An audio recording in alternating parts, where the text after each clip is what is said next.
Kendall Ladner from Coastal Electric Power Association in Kiel, Mississippi. Welcome to Along Those Lines.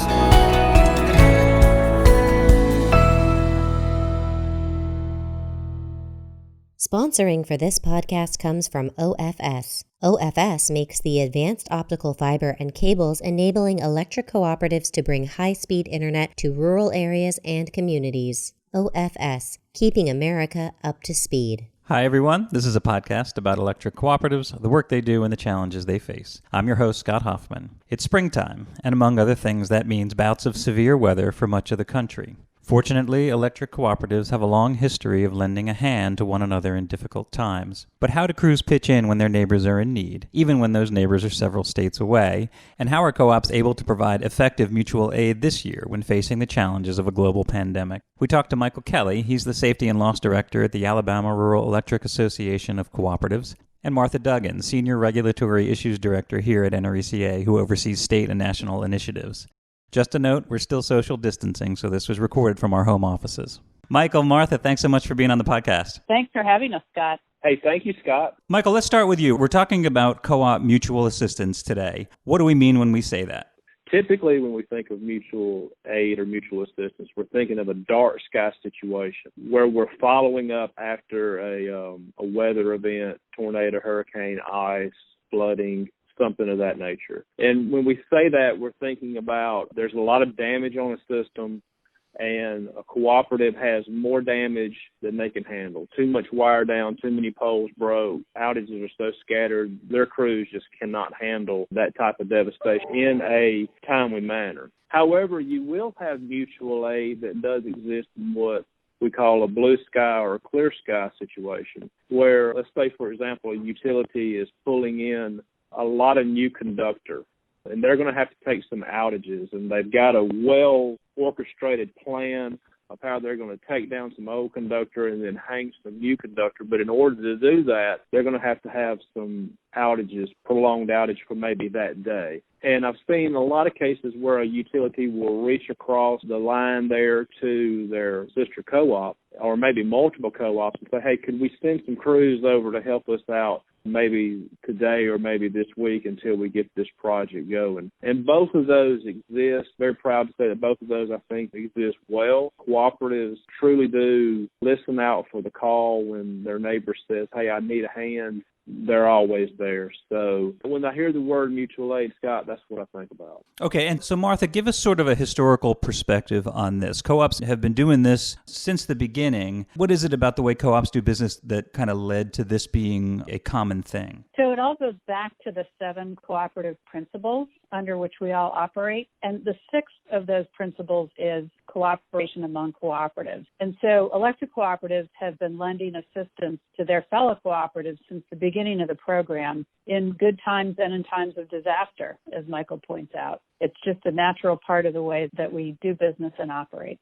And one of the things that you do, Martha, is you kind of act as a liaison and you keep in touch with a group of statewide co-op safety directors who work together not only on mutual assistance like this, but also on other aspects of safety and restoration work. Talk about how the statewide associations work together to coordinate responses, not only to disasters, but to some of these blue sky things that we're talking about as well. Sure. So the statewide storm coordinators, it's a highly effective group that steps up anytime there's a natural disaster. And let's start with that particular example. So in times of disaster, an impacted state will gather information on whether their member cooperatives in the state need assistance. And so the first step is to get assistance from in-state to the extent that's possible. And then the circle moves out to assistance from surrounding states. And then finally, if the need is great enough and the disaster is impactful enough, they look to multiple outside states for assistance. And so in the event of one of these large regional disasters, the statewide storm coordinators get into their battle rhythm, which includes daily conference calls, which start well before any storm hits when possible, where they assess the needs that they're going to see and they plan for the movement of crews and equipment. This group has a very active listserv that they maintain, and that listserv lights up when there is a coming storm or in the throes of the storm or right after the storm. And on that listserv, they exchange critical information on things like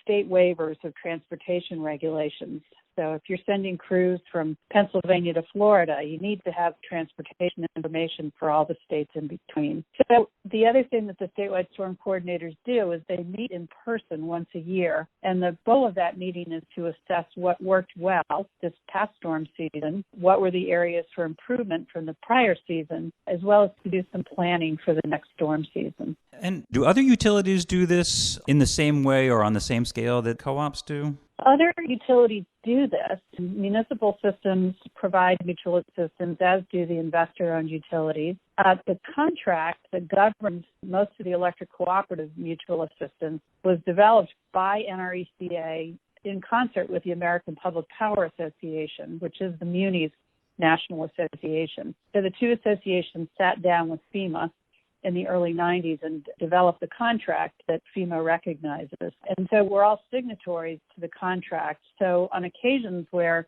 co-ops help munis or munis help co-ops, it's relatively straightforward since we have this contract that we operate under. But there are also instances of co-ops assisting IOUs and vice versa as well. Each of the three flavors, if you will, tend to stick within their families. But there are times when we provide sort of cross-sector mutual assistance as well. That's great. So, Michael, with the ongoing pandemic, you all in Alabama, across the country, we're all following new rules and procedures for the things that we do. And in your bailiwick, it's crews doing essential work, repairs, maintenance, new service, things like that. Let's start off talking about what some of the new procedures are that are in place. And then later on, we're going to get into how that impacts the mutual assistance scenario. In the pandemic, a lot of businesses have been shut down, so a lot more people are home now when the co-op comes by to make a repair or to take care of a service order.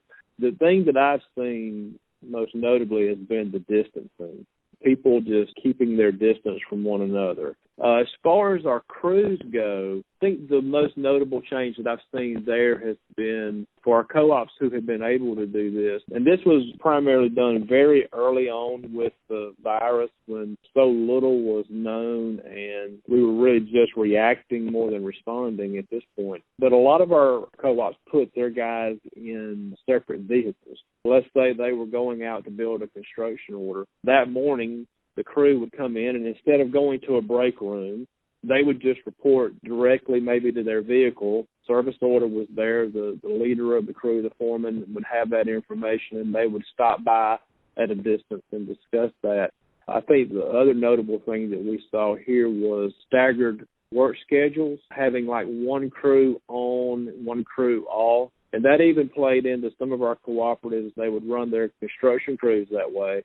And then as far as their service crews were concerned, a lot of our co-ops just went directly to dispatching their service crews directly from home. This would allow that employee not to even have to come to the office other than having to come by the warehouse and maybe stock the truck with supplies and whatnot.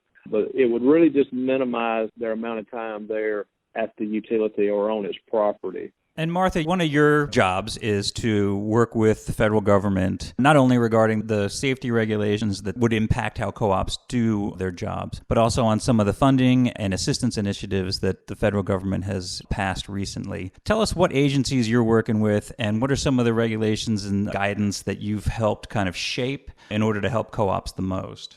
Well, with many states closing their departments of motor vehicles offices due to the pandemic, complying with some of the federal regulations for cooperative employees that hold a commercial driver's license became a real challenge. And some of the equipment that gets sent to disasters during mutual assistance events requires the drivers to hold these licenses. And so we worked with the Federal Motor Carrier Safety Administration and asked them to relax certain requirements and extend some of the deadlines for these drivers, so that if their licenses were about to expire, there'd be an extension of that date automatically in the face of these closed DMV offices. And then by the same token, complying with some of the OSHA regulations became challenging due to the pandemic. For example, with training schools shut down and people sent home, getting training for crane and derrick operations as required by OSHA was next to impossible. So again, we worked with OSHA and they were quite responsive and issued a number of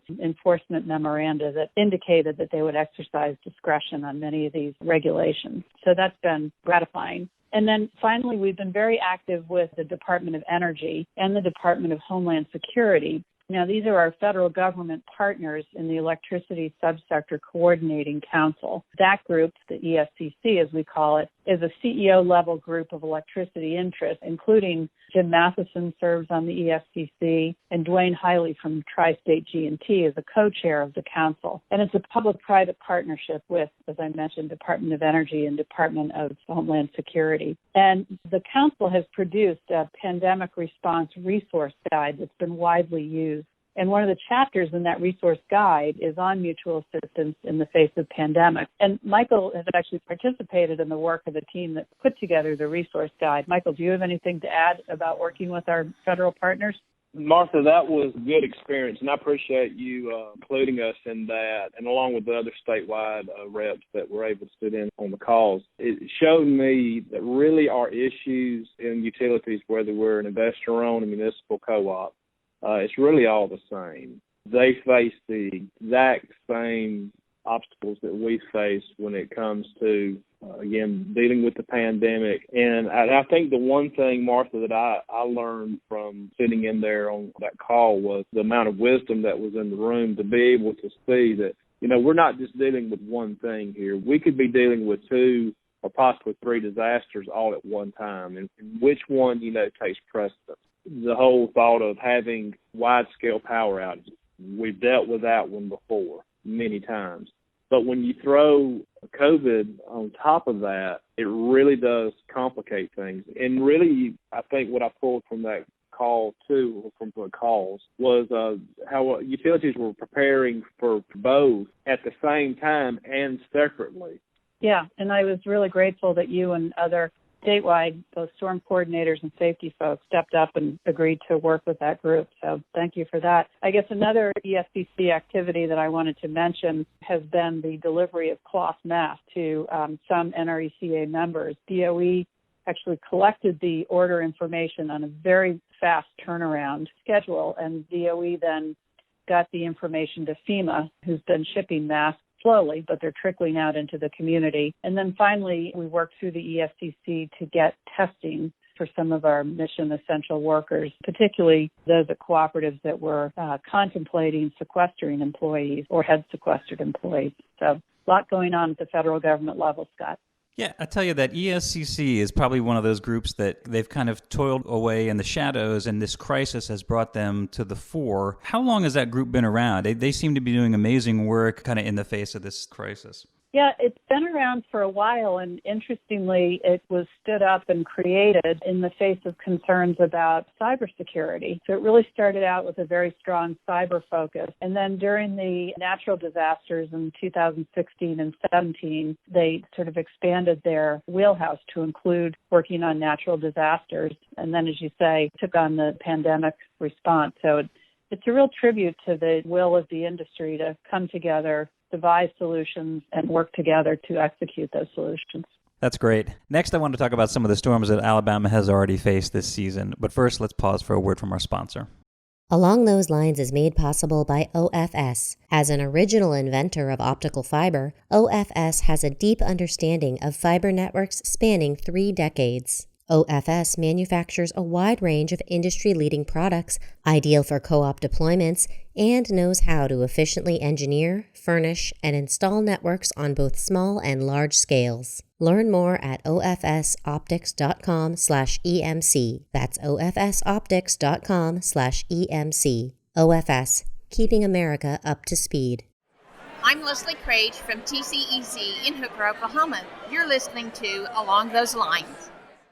Welcome back. Michael, you recently had, getting back to the mutual aid side of this, you recently had some heavy storms move through the South, took out large chunks of several systems. I think it was probably sort of the first time in the nation that these pandemic rules and guidelines for mutual assistance and disaster recovery got deployed and tested. Talk a little bit about how that went and how you either brought in crews from outside the state or how your crews were used by other states. The month of April, late March, early April, was very unkind to us here in the region. In particular, in my area here in the central part of Alabama, Easter Sunday and the Sunday before that, we were hit hard. Sunday before Easter, the co-op that I live on here, my home cooperative, was hit hard. Their crews were out Sunday night, early into Monday morning, throughout Monday. But when the storm hit us again that following week on Easter Sunday, that was a much more prolonged outage. We had extensive damage, not only here in the central Alabama area, but on further down, going over into what we call the Wiregrass area of Alabama. When that storm hit, we had to activate our internal statewide program where the 3 to 4 cooperatives notified me, said, hey, I'm hit hard. We're definitely going to need some help. So immediately I start looking, making phone calls, and on the Easter storm, fortunately, our northern cooperatives, Birmingham North, those co-ops were all spared from the weather. So they were able to send help to central Alabama area and on down toward Troy, Alabama, Ozark, Alabama, and then on down, go over and even further down toward Covington cooperative area. They needed a lot of assistance too.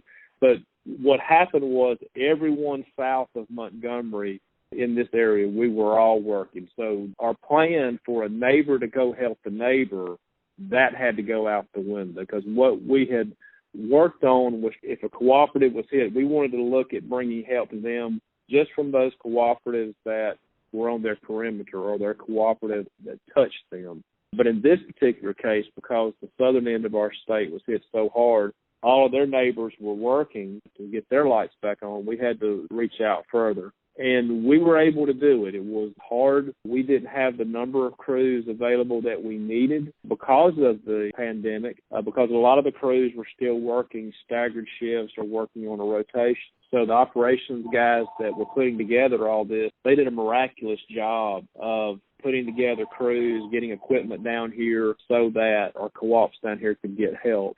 And again, we were talking about some heavy damage. We had cooperatives that I'm estimating were somewhere close to 100 poles were down, structures that were broken that had to be replaced, many spans of wire. So these are the types of events that typically come across you. In my tenure, I've seen them like, I call them the storm of a decade. They hit you hard. And again, it's not anything like a hurricane or anything like an ice storm that the weather forecasters could predict for us. They had a high percentage of bad weather slated for that day. But again, this is one of those things, the weather had to just pass over you, and, you know, you do an assessment and see where you're at, and then you have to make that call. And that makes it more difficult, too. When we talk about mutual aid, some things we can plan for, as Martha has already mentioned, when we can see a big event coming, we can get that national group together on a call, and we can make some really good plans. But when you get into a smaller regional event, it makes it much more difficult because you don't have the time, and also you don't oftentimes have the resources. And I think that it went very well for us. It went as well as we could have expected. The days were long, they were hard, but our crews performed very well. We tell them no matter what's going on around you, no matter what's happening in the world outside of us, in our line of work, safety is always our number one priority. That's first and foremost. So, yeah, we move crews around in Alabama. We also constantly stayed in contact with our neighbors on each side of us. You know, we're surrounded by 4 states, Georgia, Mississippi, and Tennessee. Those guys were busy working cleanup and restoration of their own, so they weren't able to help us. But thank goodness the state of Florida, they didn't have the amount of damage or the outage numbers that we had, so they were able to send a number of their co-ops to one of our cooperatives there that borders the Florida border, and they were able to get them just about all of the assistance they need. So again, we take a regional event and we try to run it in state, but at some point you're going to have to pick up the phone and call the person across the state line. And thank goodness they were there and they were ready to come help us. Now, fast forward here, just within the last few weeks, I get a call from the Tennessee Statewide letting me know that there was a couple of co-ops there in and around the Nashville area and that Middle Tennessee area that needed help. So think about it like this. Our guys had been home just basically 1 week, And here we are picking up the phone, calling them again, and this time instead of going south, they were going north. But they were able to go and help them, and I think some of our guys stayed in Tennessee for roughly a work week, maybe 4 or 5 days and nights. But all in all, I think the procedures that we had in place worked well. That's a great point. And obviously you guys have hurricane season coming up, so there's probably going to be other opportunities to kind of test it out and tweak around the edges and see what works. Hurricane season is supposed to start in June, but as one meteorologist said, that's just a date. Hurricanes don't care. We have had some significant hurricanes hit the coastal region, the southeastern region in the month of May, and unfortunately the experts are saying that we're looking for a above average hurricane season for our region this year. And that's a good segue to you, Martha. You're in contact with kind of all the statewides about their procedures, how they're changing them in the face of the pandemic. What have you heard from them? Have others been storm tested? And also tell us if you've talked to government officials about how co-ops are managing it. From what I've heard, co-ops are doing a fantastic job of this. Have you heard sort of the same stuff from the agencies you talk to? Yes, I have. The federal government has been highly impressed with the work that we're doing and the responses that we've been able to deliver rapidly. Michael mentioned the Tennessee storms. In addition to that, in the Northeast, there were winter storms over Easter weekend. And I know that New Hampshire Electric Cooperative went and helped Central Maine Power, and they were able to do so in a way that kept everyone safe and lived under this new regime. One of the interesting elements that happens on these teams that are putting together the ESUC resource guide is we spend some time talking about lessons learned. So anyone who's provided mutual assistance usually speaks up and says, we discovered early on that, for example, our guys were heading right for the breakfast buffet, and that was not a good thing because that doesn't allow for social distancing. So they went to the hotel and said, all right, no more breakfast buffet. Can you pack us box breakfast so that people can maintain social distance? There's been conversation around the use of elevators. How do we maintain social distancing in a hotel when you have to get on an elevator to get to your room? And so people have been really responsive, kind of on the fly, in keeping the principles of dealing with the pandemic front of mind and devising procedures as they need to. I want to thank you both for being on and kind of giving us a look at what it looks like from your point of view. Thanks very much. Thanks so much for having us, Scott. My pleasure, Scott. Take care. Thanks as well to our sponsor, OFS, and to you, our listeners. For more on this and other podcasts, visit us at electric.coop. Until next time, I'm Scott Hoffman. I'm Kyle Hicks from South Central Power Cooperative in Lancaster, Ohio. Thanks for listening to Along Those Lines. Subscribe and rate us on your favorite podcast app.